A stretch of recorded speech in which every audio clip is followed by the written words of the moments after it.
تعالى كده وانت صايم اقول لك خمس لقطات محدش خد باله منهم في مباراة الاهلي والجونة، وتعالوا شوفوا امام عاشور بيعمل ايه يا جماعة، بس اللي يركز واللي يشوف بعينه. مبدئيا كده يا جماعه اول لقطه معانا، واللقطه دي يعني مبدئيا كده اول ما بدا لقاء الاهلي والجونه امام عاشور ساب اللعيبه ووقف لوحده كده يا جماعه. امام عاشور اللي يلاحظ من بدايه الماتش امام عاشور كان مركز جدا ان هو عايز يعمل حاجه وعايز يسجل هدف علشان يعتذر بيه لجماهير الاهلي. يعني امام عاشور نازل الماتش النهارده مركز جدا جدا جدا. نيجي بقى لتاني لقطه يا جماعه، وتاني لقطه دي بجد بجد اللي عرفتني قيمه امام عاشور.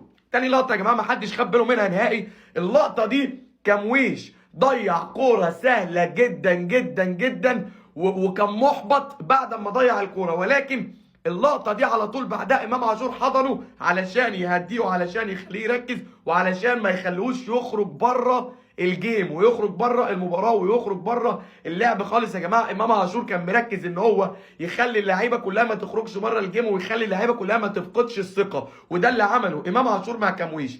تالت لقطه يا جماعه امام عاشور بعد ما سجل الهدف عمل كده كان هيبكي للي مركز يا جماعه، وشاور على الجمهور وراح وقال لهم انتوا فوق راسي، وكمان نزل يعني من الاخر كده قال لهم يعني اعتذار جميل جدا. وامام عاشور زي ما قلت لكم في اول لقطه ان امام عاشور كان مركز جدا جدا جدا انه يسجل علشان يروح يعتذر للجمهور يا جماعه. رابع لقطه امام عاشور بعد ما اعتذر للجمهور احتفل احتفال دعم لصديقه. الاحتفال ده احتفال احمد السيد زيزو المصاب، وامام عاشور كان مركز النهارده ان هو من الاخر كده يوزع هدايا ويوزع مجهوده ويوزع يعني اعتذارات لجماهير الاهلي، ويوزع يعني ثقه ويوزع روح قويه جدا وبجد بجد قويه جدا للعيبه كلها، لكمويش و جمهور الاهلي وكمان لاحمد السيد زيزو. خامس لقطه والاخيره يا جماعه بجد بجد امام عاشور لعيب كبير جدا جدا